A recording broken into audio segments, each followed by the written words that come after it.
All right, everybody, let's take a look at something here. One of my favorite topics is foil shapes.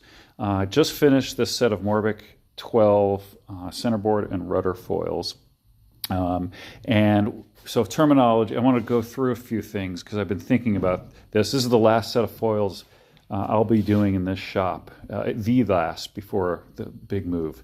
And it got me thinking about the evolution of doing these over the last, I don't know, 4 or 5 years. Maybe it's been more. I got this machine in 2019, so it definitely wasn't that first year. So it's been a while.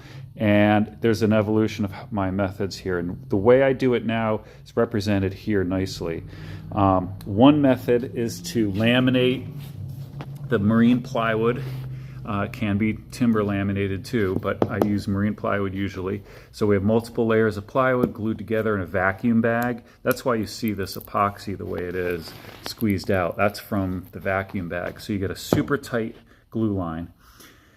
This blank is just a square hunk, larger than the actual rudder, as you can see, and then the rudder is cut out within it. The first thing that's actually done is the foil shaping is first done. And then the cutouts are made, inside cutouts, outside cutouts.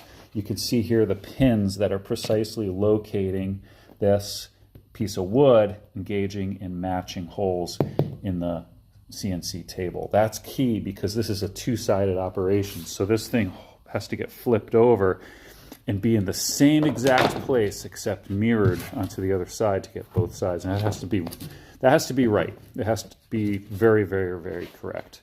Otherwise, it's a disaster. Same thing with a centerboard. Different method here. In this case, the layers of plywood were cut out directly out of the sheets.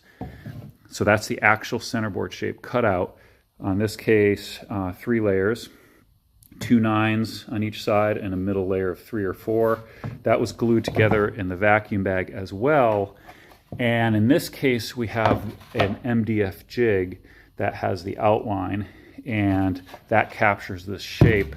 That piece of MDF, in this case, it's just 3/8, is located similarly with these holes. So that can get located precisely. So I could open my computer program, drill the holes, locate these on those holes, and then this centerboard is perfectly located, both sides. Previously, I was doing a different methodology here, much like how composite boards are done. And I'll talk about that in another video. But it's just been interesting to see how my methods have evolved from that to this, and it's coming out awesome.